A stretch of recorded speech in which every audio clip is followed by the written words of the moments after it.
Hello, everyone. Thank you so much for coming. And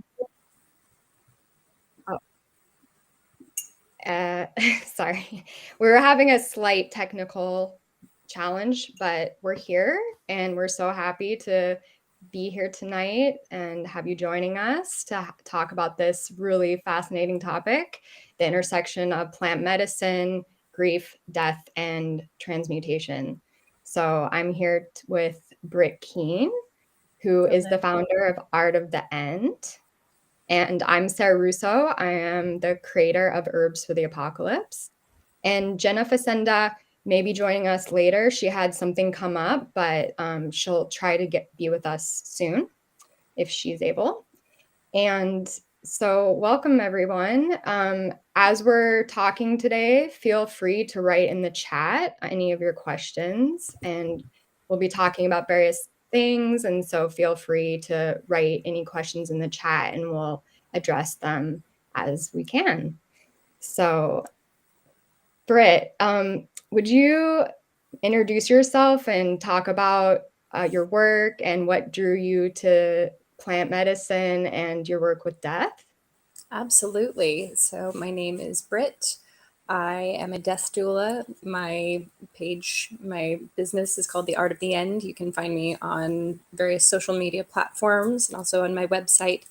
Death kind of chose me to work with it. I have had a lifelong exposure, having grown up in the mountains and the boonies, where death was just a very natural thing to stumble upon, and it was a natural conversation to have. And flash forward to my adult life, where I've survived 4 near-death experiences, the last of which was due to complications with an autoimmune disease, which nearly ended my life. And I found that while the Western medicines definitely brought me back from the brink, what actually healed me during that process was plant medicines, and really deepening my knowledge and my relationship with plants, my trust in plants during that time, which has stayed with me to present day.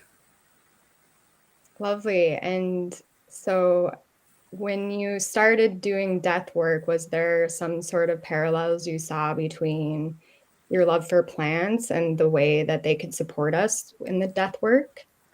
There's so much that plants do. I mean, even just purely visually, a person who is ailing, who is not feeling well, just regardless of whether or not they expect to die, having plants around them actually boosts. There's data that supports this, actually boosts their healing responses. It boosts their psychological responses to what they're dealing with within their body. Even if they are terminal, they are likely to have a better mental state just being around plants. And this is to say nothing of the healing properties that plants have to offer. And in my work, my clientele tends to be in the late stages of the dying process. I always recommend that people come to me, long before, just like you or I, we're enjoying life, we're feeling healthy, we're young-ish, and this is a good time to start planning. But not everybody does that. The majority of my clientele come to me when they are very actively expecting to die pretty soon. And in those cases, plants serve much more of a ceremonial purpose, which is still so powerful. Mm-hmm. Yeah, that's true. And it's really beautiful that during all times of our life and for so many situations and phases that plants are here. And I think that especially for our current era, we've seen what the past couple, 2, 3 years have done to our psyche and to our relationship to nature. And I think that there's a booming interest in plant medicine these days. Definitely. And it makes sense, especially with the current times, to talk about the topics of grief and death, because I think that, even though everyone experiences death and everyone has to confront it at some point, it's this very stigmatized thing still. And so it seems to be something that we have to adapt and learn how to talk about more. And so for those of you who are joining that aren't familiar with the work of Herbs for the Apocalypse, it's a graphic novel and a passion project aimed at helping people reconnect with plant medicine, and to kind of take the mystery out of working with plants, because we all have this innate nature. Whatever culture we came from, some cultures are more disconnected from plants and others are more connected. So it's to tap into that knowledge that we have, and that each person can work with, for example, chamomile tea. Chamomile tea is very innate in many different cultures. You can go buy it at the store. And oftentimes we might, have some tea and not really think that that's us connecting with plants, but it is. So just to think about the simple ways that we can connect to that. And I started thinking about death at a young age, actually. I became very fascinated with the concept of death. At first, it freaked me out, of course. But then I started, conceptualizing, philosophizing about it, like what happens to us when we die and things like that. Um, and then as a kid, I always was very interested in herbs, and grew up in nature and the natural world, and that we could heal ourselves with plants was fascinating, and it still fascinates me. And I too also have had to deal with chronic health conditions that traditional medicine hasn't been able to really help me with. And so plants have been a solace and an ally through many, many times. So I would be really interested to hear a bit more. We'd like to talk about some parallels between our relationship with herbs and death.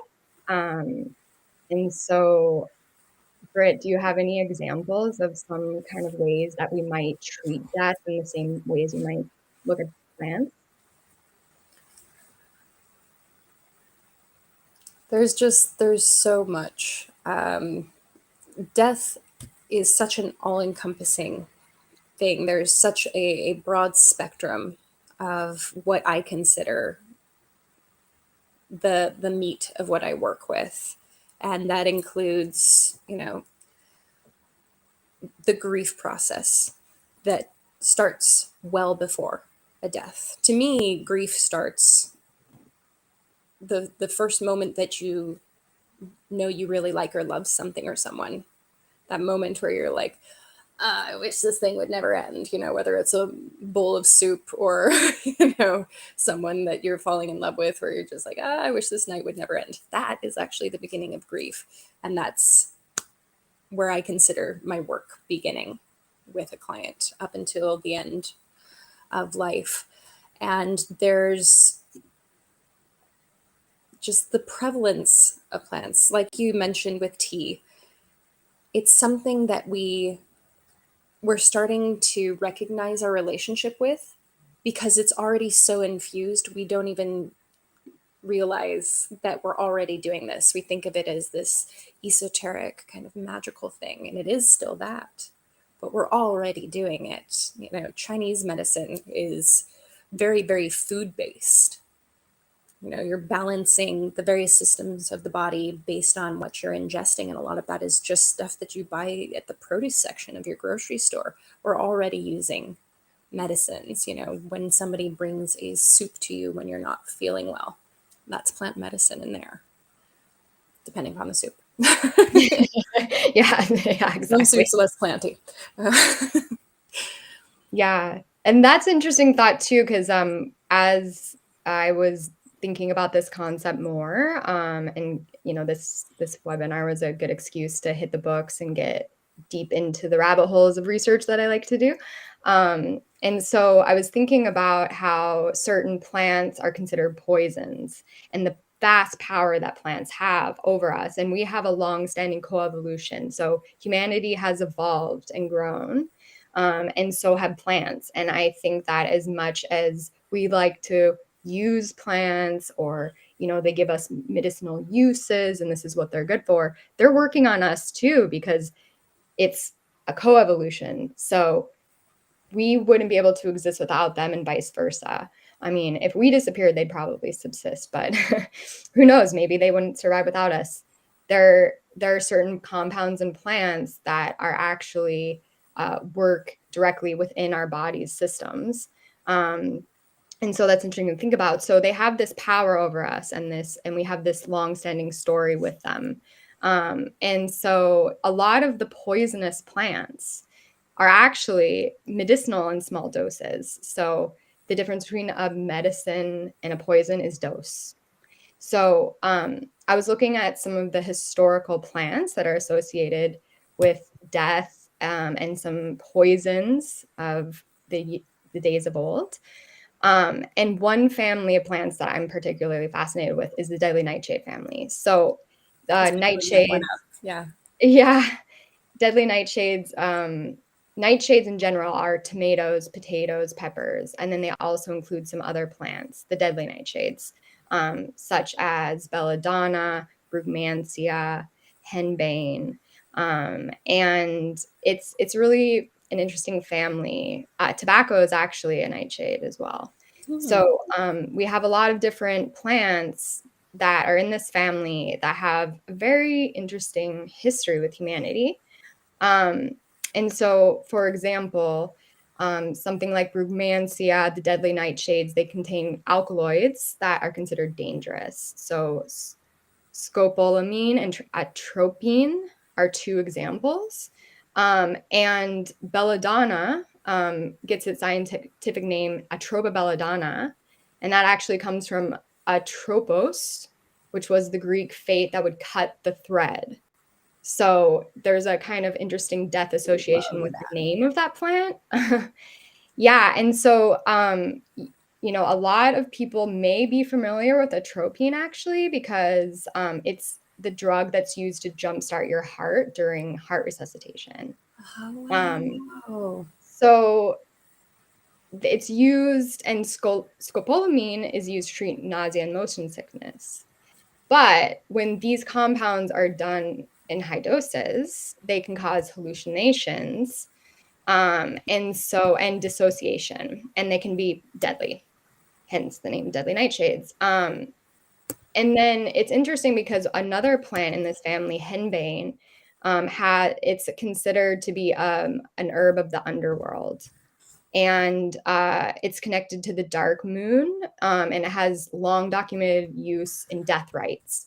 And so some people utilize these plants as a means to help aid the soul into afterlife, because while we wouldn't want to voyage with them in high doses, they may potentially help people to fly into different realms.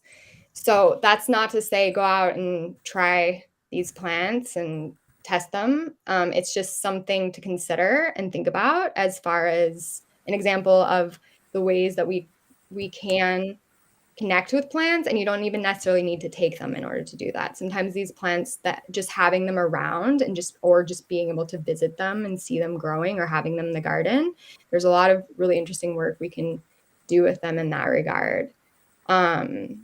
And so, Britt, I'm be curious in your work, certain plants that you kind of associate with death or that you utilize in your practice. Yeah. So first, I wanted to jump off of your belladonna thing.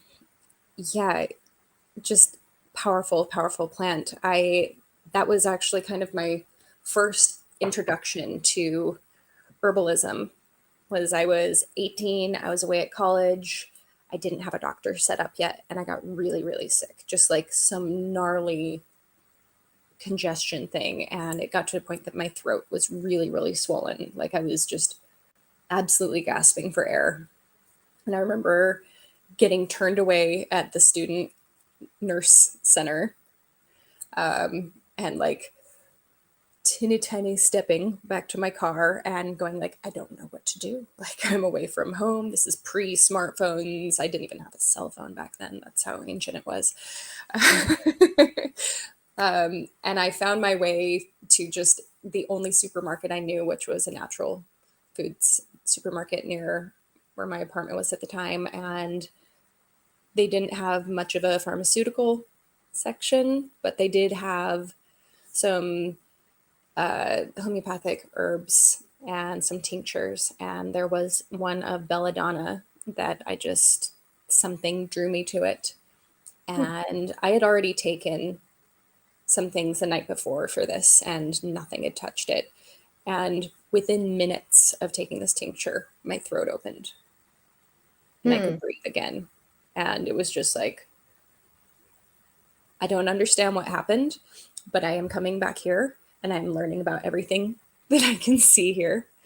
And when you spoke on how the compound from Deadly Nightshade is used to jumpstart your heart, and that's something we already do. That's such a huge piece of what I do when I'm hearing my clients who are working with hospice and have a litany of prescription medicines that are already being administered to this client. There's so many Western medicines, I would say the majority of them, that are compounds that, we've studied, we figure out what a compound is from a plant that helps medicinally, and then we synthesize that to create something that we can make huge batches of to administer to the masses to help them. And so plants are just always kind of helping us. For me, when I am with my clients, there's a lot of questions I ask about comfort. A lot of people will consider plant medicine just as a term, kind of like woo. Mm-hmm. There's a lot of stigma around it. And I always find that interesting when my clients are, readily accepting a cup of herbal tea that I've brewed for them. And they're Yeah. sipping it just being like, oh, I don't follow any of that. Oh, this is good tea. Mm-hmm. Yes, you're right. Balderdash it is. It's about reframing, obviously, that information. Teas are a big one that I do offer families. I am just a massive consumer of tea myself. Tea ceremonies whenever possible. Incense is a big one. Sense of smell and sense of hearing are two of the last senses to go.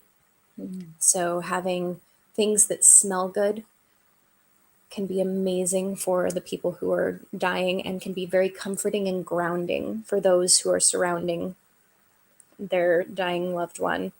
Preemptive grief can be really, really just a mental and emotional tornado experience. You are just thrown, you are spun.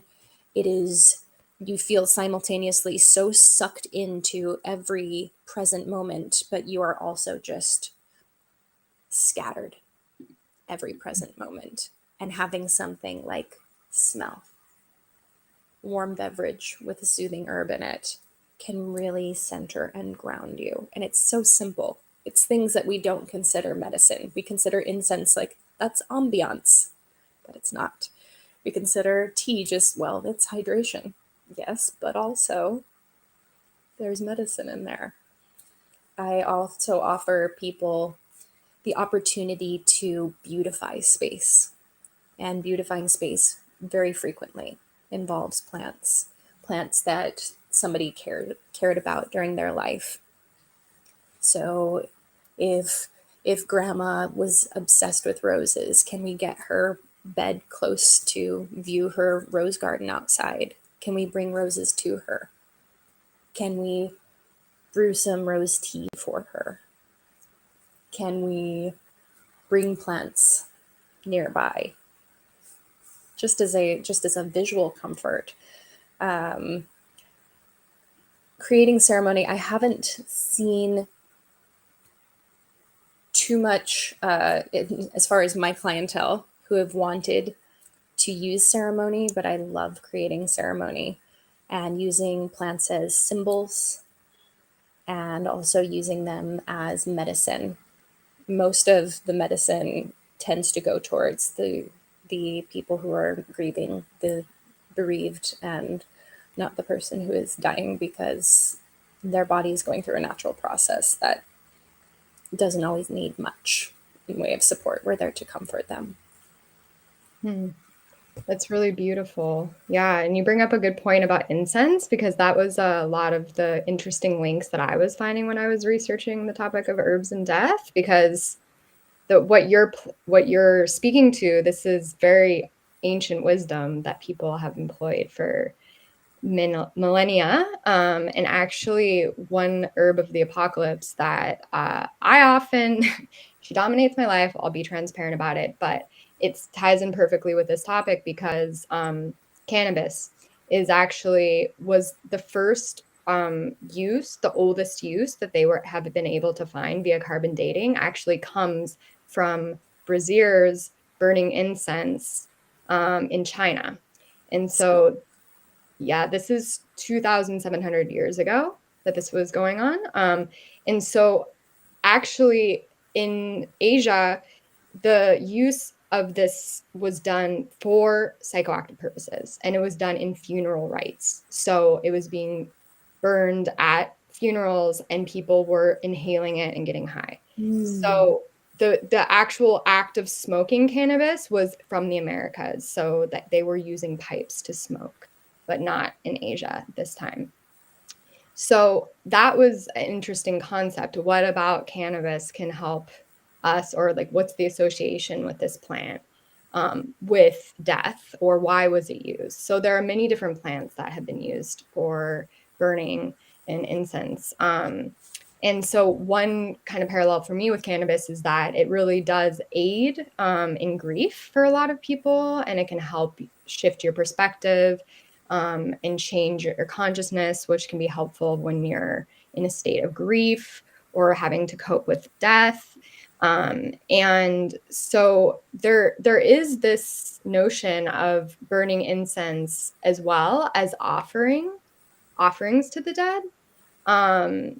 And so copal from Mexico and other parts of Latin America is a really amazing example of that, as well as tobacco.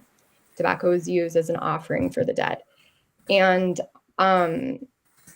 so sometimes these incense would be used to help guide the spirit, because there was the belief that certain spirits will become lost if they don't have proper guidance. And so it was kind of the work of the community to help ease and help the spirit transition.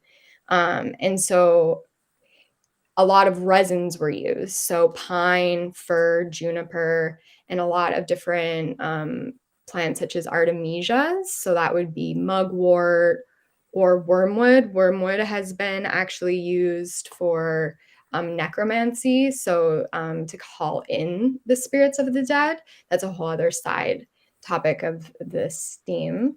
As well as sage and yerba santa. So there are infinite possibilities when it comes to creating some incense for offerings, or in this space that Britt works in with her clients.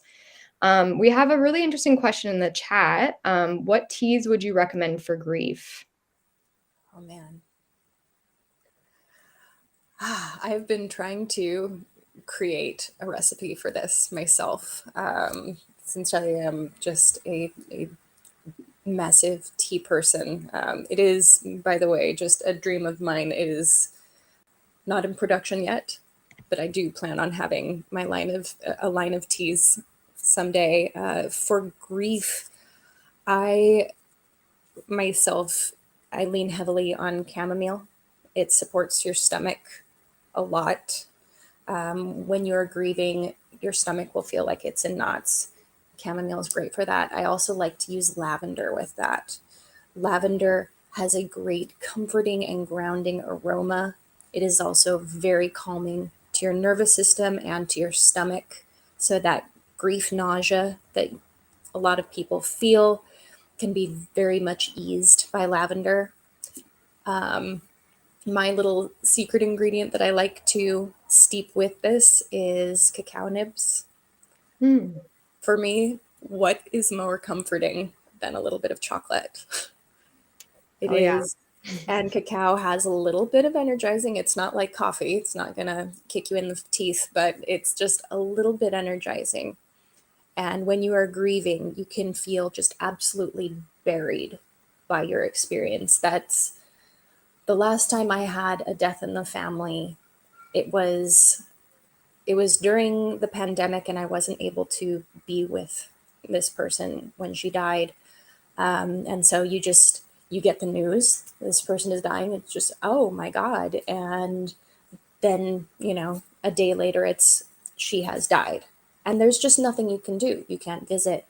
And I remember the physiological feeling of that information, just absolutely feeling like weight, like I was heavy.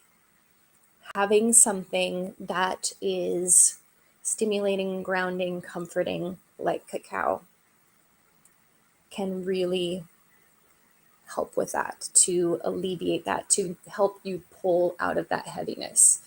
Um, yeah, there's so many herbs. I would have like a whole grief line.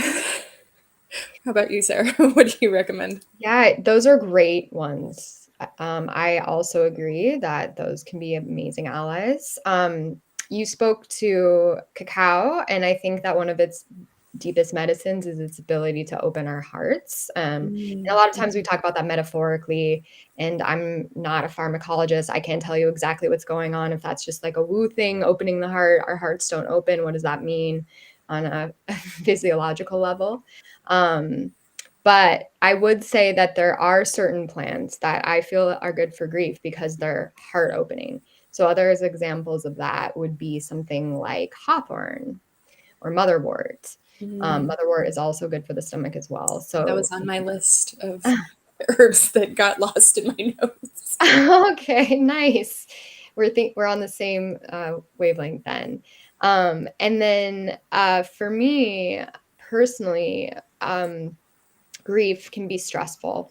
So, herbs that help to mitigate stress. So, tulsi is an amazing plant ally for Love me, Tulsi. and ashwagandha. Mm-hmm. And then damiana. Damiana is a really beautiful plant because it can help calm you and relax you. And also California poppy and poppy in general. California poppy has a slightly different scientific name than the opium poppy or the poppies that have opium alkaloids in them. But if we're talking about an herb and death and helping humanity since our existence, poppy is definitely one of them. It's Poppies another are herb for the great. apocalypse. It is basically has been they had archaeological evidence of poppy during the time of Neanderthals. So they found cave dwelling paintings that had depicted poppy in them. And so also in Asia, um, poppy was a social drug and it was associated with making merry and happiness. It was the first antidepressant that the world had. And then they started realizing, wow, they're taking the resin from the flower. And then that's what smoked opium was. But then they realized, wow, this is really amazing for pain. And so the energetic and the um, harmful things that can happen in our life and they can be painful. And so sometimes it's an energetic pain, it's a physical pain, it's an emotional pain. So I really feel like poppy can help alleviate different types of pains and levels of pains. It's associated with Morpheus, the god of dreams. And so morphine comes from that name, actually. So they decided, wow, this is such an amazing plant. We're going to take it and we're going to create morphine, which is 10 times stronger than opium's crude form. And then they were looking into this, and morphine became actually the standard in which pain medications are measured against, even till this day. All pain medications will be measured against how does it compare to morphine? Is it more effective or less effective? But the thing with morphine is it can be addictive, or some people can develop a dependency to it. So they tried to make a non-addictive alternative, and what they created was heroin, which is even more Problem. addictive. And so if this is kind of what happens when we try to improve nature, because actually I don't want to get too much into the social side of things, but the company that first patented heroin, we all know them, they're called Bayer. And once they had heroin, they made it illegal. And then now we have the war on drugs, the war on nature, the war on poppy. And I see a lot of the stigma that we associate with poppy, that we put on poppy, the war we fight on poppy, as a reflection of our relationship to nature. And it's a reflection of our relationship to death. Because in the end, if we continue on this path of trying to demonize plants instead of looking at ourselves, because poppy is a helpful ally to alleviate the chronic pain of being human, and people will continue to gravitate towards that. And so until we can fix society's ills, we're going to need poppy, and we should respect the plant because we're not doing that right now. So Yeah. so that's something I think that to think about when we're exploring death is the concept of stigma. And so, Britt, do you want to kind of guide us through a bit of that in your work, and kind of do you have Yeah. any Oh my thoughts as to gosh. So why? much to jump off of there. It's, we have such a strange limiting society, where Western, the northern United States, we are all the product of Puritans, for better, for worse, which is all about restriction, restrict, restrict, restrict. And it is strange, of course, we want to protect people. Of course, we want to offer guidance and wisdom, offer those guide rails for society whenever possible. But at some point, things become very restrictive for the sake of restriction, it feels like. Um, I remember, so I got Crohn's disease. I was diagnosed about 8 years ago, um, which just feels like so terribly long ago because I've been able to be healthy for a really long time now. Um, Cannabis was an absolute godsend for me in my recovery process.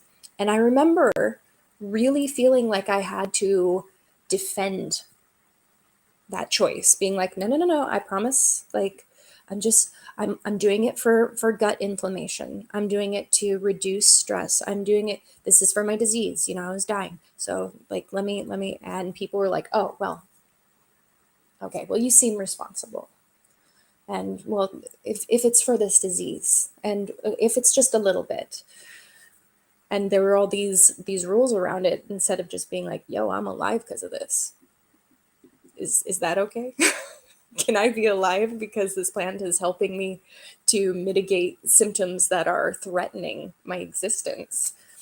I, gosh, cannabis was amazing, amazing to me in reducing gut inflammation.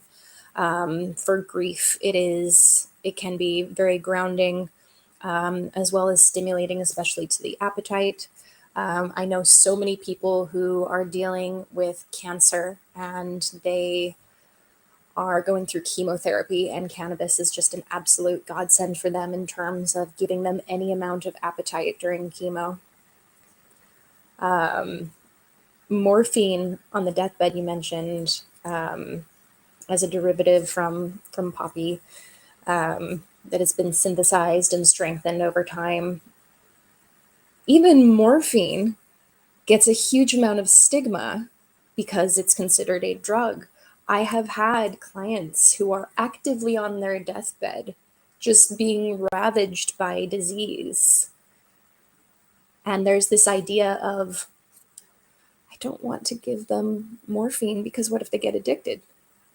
I mean, if he gets addicted, it's going to be a week. Like, maybe administer the morphine.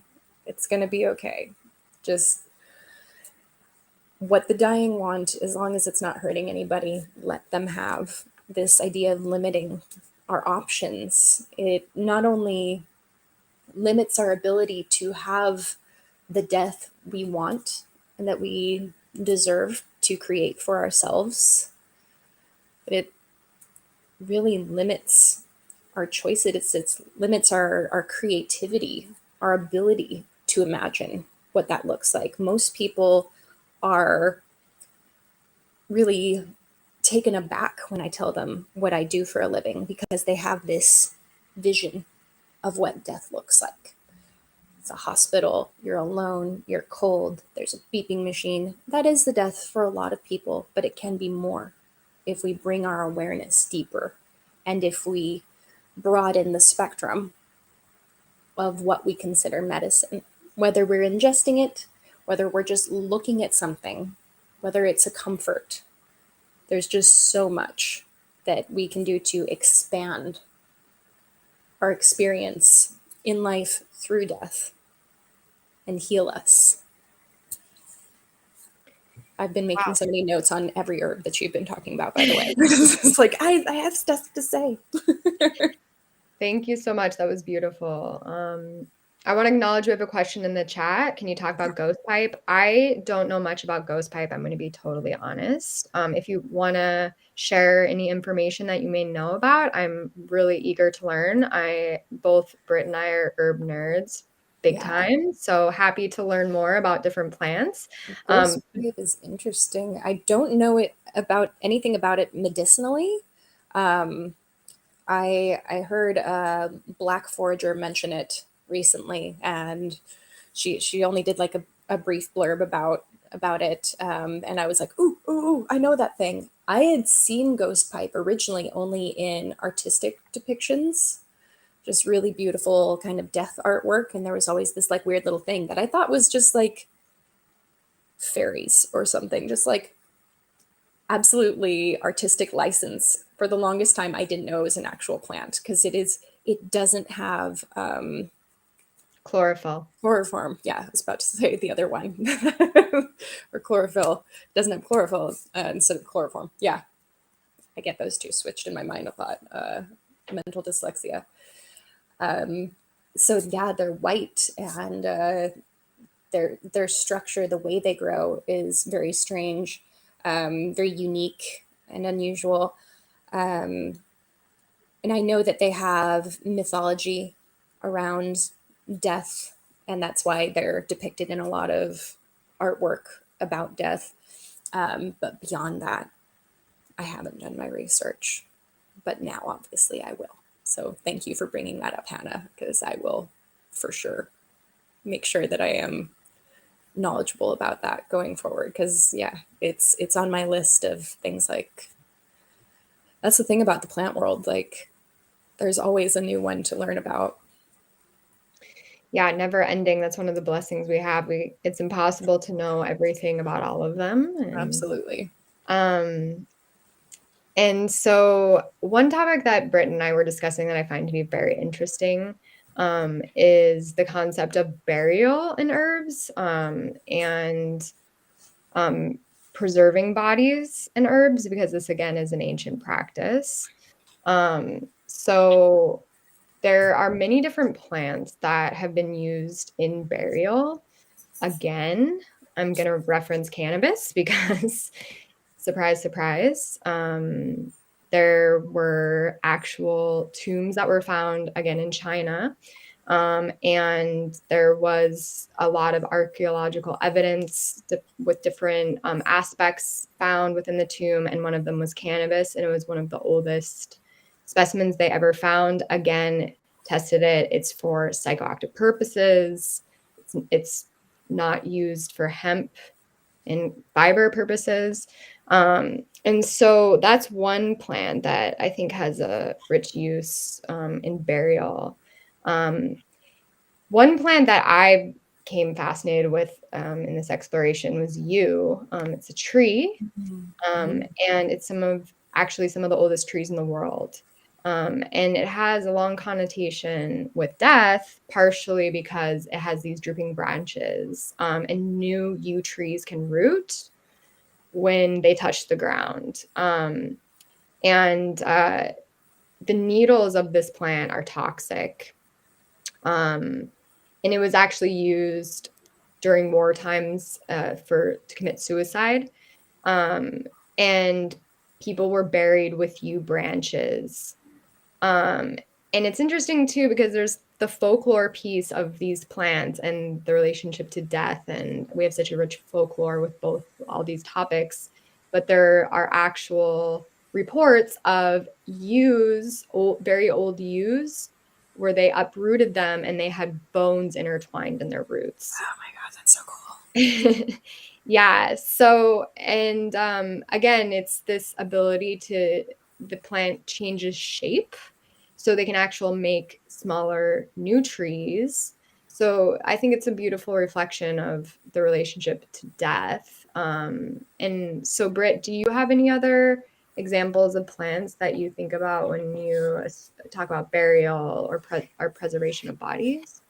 Ooh, preservation of bodies. That's an interesting one. I mean, for burial, I have a whole file that I'm compiling. I'm a big taphophile. I love going to cemeteries and graveyards, and the older the cemetery, the more information you're going to find, especially in terms of depictions of plants on grave markers. A lot of them are purely symbolic. A lot of them have medicinal roots, and so I'm actively broadening my scope of knowledge on that. Um, there was actually, insofar as preservation, obviously we've got, when we think of preservation and death, we think of mummification, right? And we're all familiar with ancient Egypt, their whole process. A less commonly known one were these monks. I think they were in Japan. This very, very extreme system, and they would self-mummify. So they actually be mummifying themselves as they died. It says I'm having connection issues, so I hope that's not affecting us. Oh, yeah, you kind of cut out for a second. You want to just repeat what you said? Okay, sure. Yeah, so this sect of monks in Japan, I believe, I'll double check on that, would yeah, thank you for letting me know. I'm not sure what happened, but hopefully it's better now. No, you're good now. They would self-mummify using what we call in my business VSED, which is the voluntary cessation of eating and drinking. And so for people who are actively dying, this is a way for them to take matters into their own hands. Not everybody can make it to court in time to get the rights for assisted dying. So VSED is an option. These monks were practicing that, but what they would do as they were ceasing taking in food is they would make a tea that was created from a lacquer tree. And that tea would preserve their tissues as they were living and also help them to cease living. The idea behind this wasn't to commit suicide, but was rather to enter a permanent and eternal state of meditation. They would be meditating for all of this, just constant meditation. And the idea, yeah, was to just extend that forever. And these mummies are still in just tremendous condition because this tea that they drank helped keep parasites out, helped the tissue to not decompose the way tissue normally does, which is just tremendous. And it's from a tree. It's tea. Absolutely Yeah, fascinating. that is fascinating. And I've found that other resins as well you could have been used. So cedar, myrrh, storax, Hmm. elemi, and then again, yew. So a lot of these plants, they've been used not only to preserve the body, so they have antibacterial properties to keep out and slow down the process of decay, but also to something like yew and its poison. It's poisonous to other animals besides humans. And so the preservation of bodies with yew could actually deter rodents and things like that and pests from wanting to come towards the body. So that's kind of interesting as well. We have a question from the illustrious Miley Blake. Loving this question, Miley. Yeah. What about supporting folks through the actual moment of death and asking about death as a rebirthing ritual? I love that. My clientele thus far has not seen death in that way for the most part, at least for the deaths that I've been able to be there for. I've had a lot of very strongly atheists, and so I tend to support my clients wherever they are. But I love this idea. For a rebirthing ritual, there would probably be a lot of talking with the family, talking with the dying person beforehand, talking about what that means to them, and creating a space, probably a group meditation around this to visualize what this transition will look like and what it will mean, so that when the transition comes, we can take each moment of the death as it is happening and visualize this as part of the process of becoming whatever happens next. As far as herbs for that, like I said, for the dying themselves, when death is imminent, and by imminent I mean in the last like week or 3 weeks, I consider imminent. The body really is not taking much in. The body is in a process of shutting down, so they're not going to be taking much in. Whatever processes they're experiencing are very natural and necessary for the death itself. I do like to support with lots and lots of comfort. And like I said, sound and smell are two of the last senses to go. So, music, soft spoken, loving words, chants, if someone is so inclined to hear chanting or prayer. And as far as the herbs used, two of my favorites are sage and Palo Santo.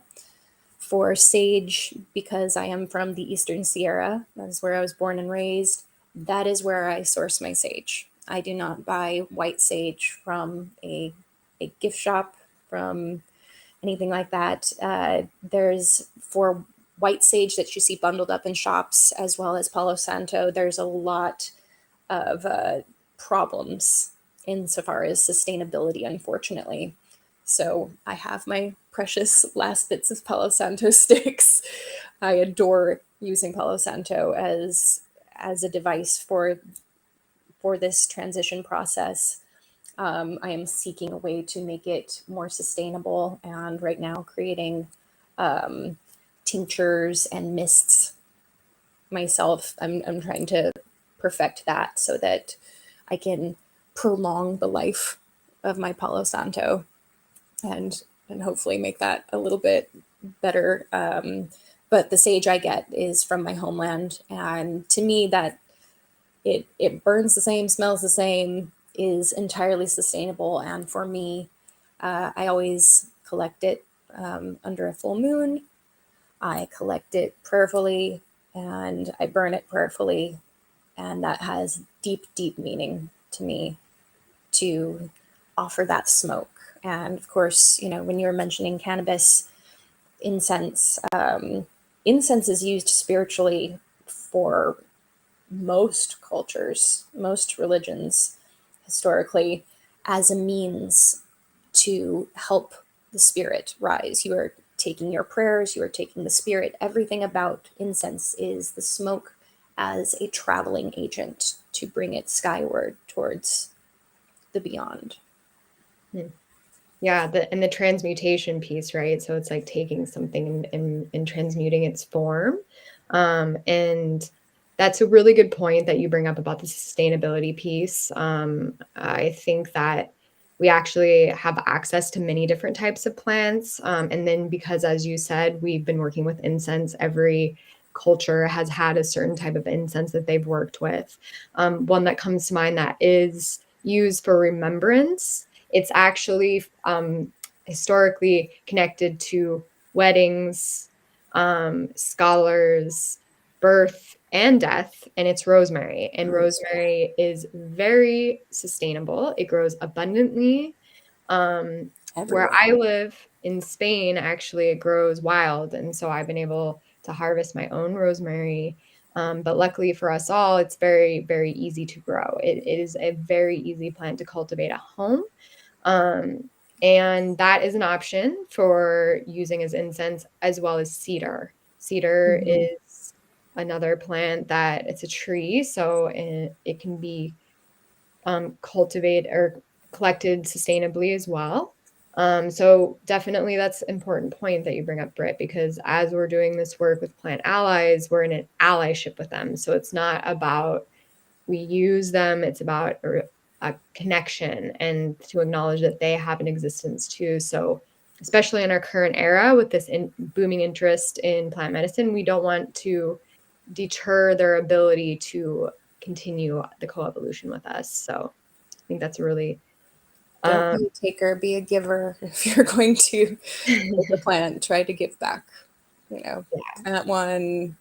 I don't know if Palo Santo is something that can sustainably be grown in one's yard, but you know, whatever the thing is, and rosemary is such a great, great example of something that makes a fantastic incense. Like, I find it honestly, like, mostly as a shrub in parking lots. It is everywhere. You have to try to avoid rosemary. So that is a fantastic one with just such wonderful medicinal, magical qualities. Yeah, it actually that you bring up an interesting point about Palo Santo because I was recently in Peru, and so it's from Ecuador, Peru, that region of South America. And there are ways to get it sustainably. Um, but the thing with Palo Santo is the tree actually has to fall and sit naturally. I think it's something like 7 years for it Wow. to have the resinous compounds, the aromatic compounds that we so love. So there is this aspect of it having to be dead before we can use it. And so I that would love that so much. make um, Oh, someone mentioned juniper is great. juniper is a beautiful option. Love juniper. Yeah, so there are plenty of options, and I think that when you're working with grief or working with death, that there's some really interesting things you can do as far as connecting with plant allies. As Brett mentioned before, sometimes when we're in a certain state and of need, and sometimes they come to us in the most interesting of ways. So, if you're having to work with grief or the passing of a loved one or confronting your own demise, you tune into the subtleties of the experience, and there will be some plants that call to you. And so listening to that, because we're all doing this collective research and this process of reconnection. Um, so I want to ask Britt another question that I think is pressing and essential before we end. How can we die well? And what role do plants have to play in this? Dying well begins with step one, acknowledge that you're going to die.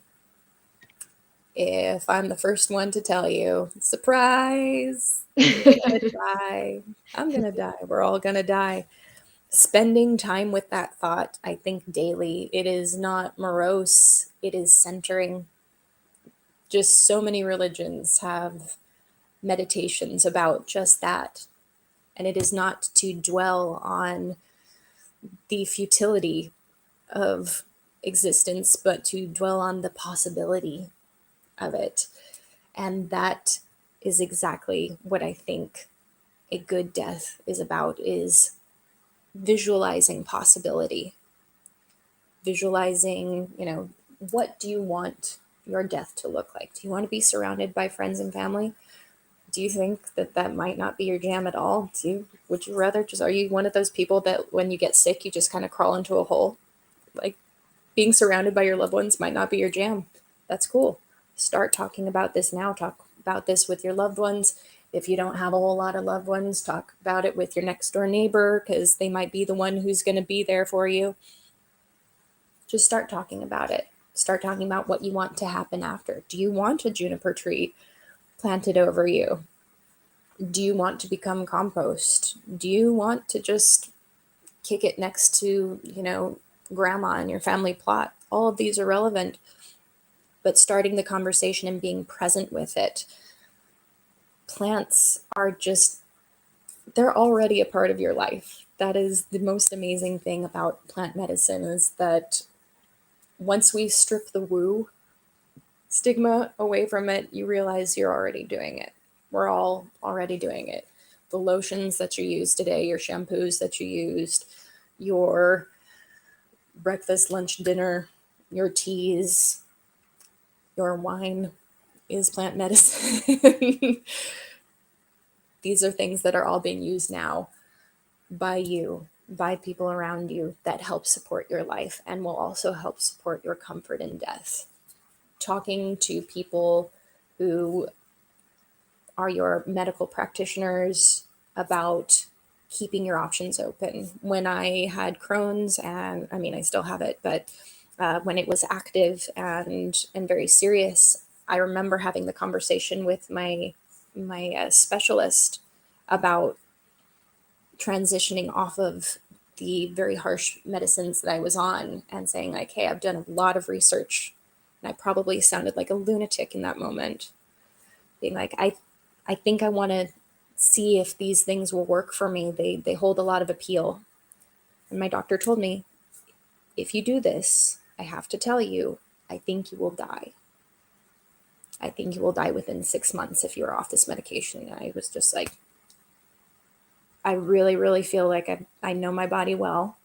And we had a conversation. I had a good doctor who was willing to meet me in conversation, where she was like, I can't tell you what to do. Please come to me if you start to crash again. Let's try to figure something out. She was willing to hear what I was wanting to try. Having those conversations and finding doctors who are willing to have those conversations with you. I think it's a good sign of someone who practices medicine who is willing to acknowledge that medicine isn't just what you get at a pharmacy. Medicine isn't everything that you do, even if it's just getting a hug. So that's a huge part of what I do. And advocacy. Just advocate for yourself. Find what really, really matters to you. And start making a plan. And get a death doula. They help. So if people are interested in your work or learning more about what you do, or potentially working with you as a client, what's the best way to connect? I am all over the place. I am on Instagram at The Art of the End. I am on Facebook at The Art of the End. I have my website, theartoftheend.com. Any of those places, I am reachable. I love doing this work. This is when I was lying on my last deathbed, I made a prayer that I knew I was collecting really important information about the process of dying, but I knew that I would need to live in order to spread that information. There is the link to my website. Thank you, Sarah. So just doing this, being able to talk with you, to spread information, to share the wisdom that I have gained from these experiences is my entire meaning now. So yeah, please reach out, chat at me, follow me on my social media pages. I share death memes a lot, so that'll be fun. Yeah. And Britt and I both share a certain type of sinister humor, which comes out with your on your social platforms, which is much appreciated because in the end, well, we got to laugh about these things too, right? Yeah.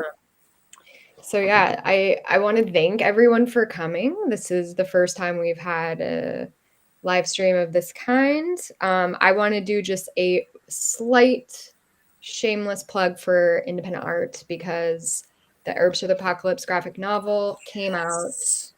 It's here. It's been a long time coming. We talk about some of these plants. Well, the story addresses some of these plants. And some of the plants I mentioned, the herbs of the apocalypse, such as cannabis and poppy. Calendula is another herb that can be helpful for grief. How did I forget until now? But another herb of the apocalypse. They have a monologue. It does bring up because it's talking about the apocalypse. Death is a part of that, and so there are some themes that are parallel. And so we just released it. For anybody that's watching this webinar that's here now, I'm gonna type the code that you can use, and you'll get 20% off. So you can get the comic for $20. It's a brilliant piece of work. It really, it's very impressive. Even if I wasn't your friend, I would be thoroughly impressed with it. So Thank you.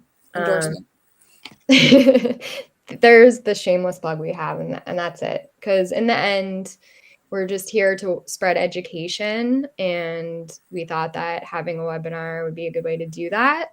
Britt and I are both really, really into this topic and how plants can help serve humanity in this life and the next life.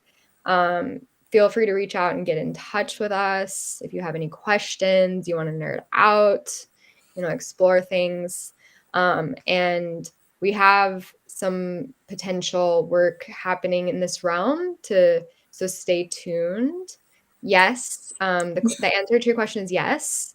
We're developing this concept and we want to formalize it a bit more. And so stay tuned for updates. As soon as we have any, we'll be sharing on our social channels. And yeah, so that's a good way to connect with us and keep informed. And we really appreciate you all coming out. And Thank you guys so much. Really yeah, made this special. Great questions. yeah, we appreciate the questions, and we're all learning together, and everybody has something very special to share in this, especially during these times, because we have to come together now more than ever. And so luckily we have plant allies to help us and these interesting topics to explore together. So we very much appreciate it. Have a good night, everyone. Bye.